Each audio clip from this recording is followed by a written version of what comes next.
तो पूरे उत्तर प्रदेश की माफिया और पॉलिटिशियन में हलचल मच जाती है। और इसी के साथ साथ इनके 35 साल के करियर में 71 से ज़्यादा बार इनका ट्रांसफ़र करा जाता है। ओएसडी बनाया जाता है तो 6 महीने तक लगातार इनकी सैलरी नहीं आती। जब देश के अंदर कांग्रेस की सरकार होती है और प्रियंका गांधी के हस्बैंड रॉबर्ट वाड्रा एक डीएलएफ लैंड डील कर रहे होते हैं और वो डील इलीगल होने की वजह से कि मेरा पूरा जीवन कंट्रोवर्सी और अपने करियर को दांव पे लगाते हुए गुजर गया, अब मुझे आखिरी वक्त में ऐसी पोस्टिंग दी जाए जिस पे जाने के बाद मैं भ्रष्टाचार को जड़ से खत्म कर दूं। तो उसके बाद इनको सनकी बोला जाने लगा।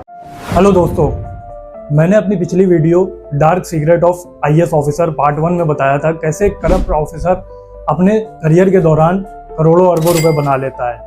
आज मैं आपको बताने वाला हूँ एक ईमानदार और बहादुर ऑफिसर के साथ क्या होता है और उसको किस तरह की पोस्टिंग और उसका करियर किस तरह का रहता है।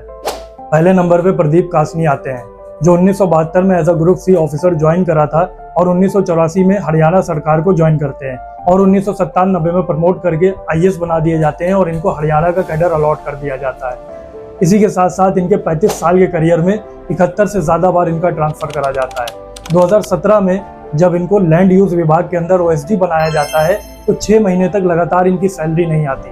आपको ये जानकर हैरानी होगी दोस्तों कि जब ये पता करते हैं और आरटीआई फाइल करते हैं तो उसमें ये निकल कर सामने आता है 2008 के बाद से ओएसडी की पोस्ट बंद कर दी गई थी। तो दोस्तों 6 महीने तक इनको किस पोस्ट पे काम करवाया जा रहा था। उसी के बाद ये निराश होकर के रिटायरमेंट ले लेते हैं। दूसरे नंबर पे मेरे फेवरेट अशोक खेमका आते हैं, जो 1991 बैच के हरियाणा कैडर के आईएएस ऑफिसर रहे हैं।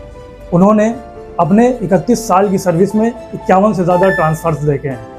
इनका नाम 2012 में तब लाइमलाइट में आता है जब देश के अंदर कांग्रेस की सरकार होती है और प्रियंका गांधी के हस्बैंड रॉबर्ट वाड्रा एक डीएलएफ लैंड डील कर रहे होते हैं और वो डील इलीगल होने की वजह से ये उसका म्यूटेशन दाखिल खारिज रद्द कर देते हैं, कैंसिल कर देते हैं, तो ये लाइमलाइट में आ जाते हैं। ये बहादुरी दिखाने के बाद भी इनको प्रमोशन मिलने के बजाय दोस्तों इनका डिमोशन कर दिया जाता है। इसी के साथ साथ आईएमटी लैंड स्कैम, गगन लैंड स्कैम और भूपेंद्र हुड्डा के सीएम रहते हुए बहुत सारे स्कैम इन्होंने उजागर किए हैं। 2011 में इनको एसआर जिंदल का पुरस्कार दिया जाता है, जो भ्रष्टाचार से लड़ने के वाले लोगों को दिया जाता है। दोस्तों 50वीं पोस्टिंग के बाद ये मुख्यमंत्री को एक लेटर लिखते हैं जिसमें ये बताते हैं कि मेरा पूरा जीवन कंट्रोवर्सी और अपने करियर को दांव पे लगाते हुए गुजर गया, अब मुझे आखिरी वक्त में ऐसी पोस्टिंग दी जाए जिस पे जाने के बाद मैं भ्रष्टाचार को जड़ से खत्म कर दूं। लेकिन दोस्तों उसके बाद भी कुछ नहीं होता। 50वीं पोस्टिंग साइंस एंड टेक्नोलॉजी के एडिशनल चीफ सेक्रेटरी रहने के बाद इनकी 51वीं पोस्टिंग आर्चिव डिपार्टमेंट में कर दी जाती है। आर्चिव डिपार्टमेंट में जब जनवरी 2023 में इनकी पोस्टिंग करी जाती है तो ये एक नोट लिखते हैं और इनका नोट बहुत वायरल होता है, जिसमें ये बताते हैं कि आर्चिव डिपार्टमेंट का सालाना रेवेन्यू 4 करोड़ रुपए का है और मैं जिस पे सीनियर स्केल पे काम कर रहा हूँ उसकी सालाना सैलरी 40 लाख रुपए की है। दोस्तों 10% पूरे डिपार्टमेंट का इनकी सैलरी के बराबर है, उसके बाद भी इनको कोई अच्छी पोस्टिंग नहीं मिलती। तो तीसरे नंबर पे टीएन शेषन आते हैं, जो 1990 से 96 के बीच इलेक्शन कमिश्नर ऑफ इंडिया रहे हैं। इन्हीं के दौरान आज जो हम वोटर आईडी देखते हैं और हाथों पे जो स्याही लगती है वोट देने के बाद, वो इन्हीं ने इंट्रोड्यूस किया था। उसके बाद इनके करियर के दौरान बहुत सारी पार्टीज़ ने इनको इंटरप्ट करने और इनको भ्रष्ट करने की कोशिश करी और जब ये ऐसा नहीं हुए तो उसके बाद इनको सनकी बोला जाने लगा। दोस्तों चौथे नंबर पे बहुत ही कद्दावर आईएएस ऑफिसर, जो दुर्गा शक्ति नागपाल 2010 बैच की उत्तर प्रदेश कैडर की आईएएस ऑफिसर हैं। 2013 में जब ये गौतम बुद्ध नगर की एसडीएम बन के जाती हैं तो वहाँ इलीगल सैंड माइनिंग हो रही होती है, जिसमें वहाँ इलीगल तरीके से रेत निकाली जा रही होती है।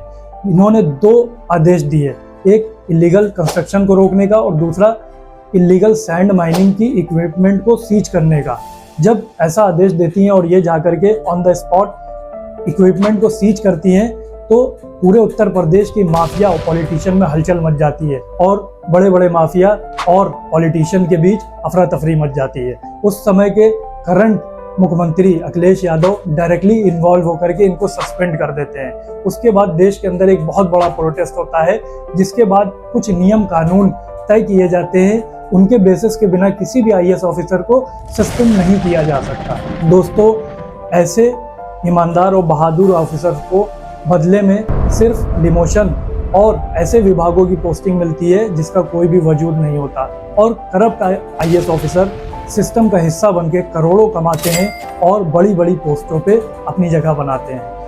हमारे साथ जुड़े रहें और हमारे चैनल को सब्सक्राइब करें, लाइक करें, कमेंट करें।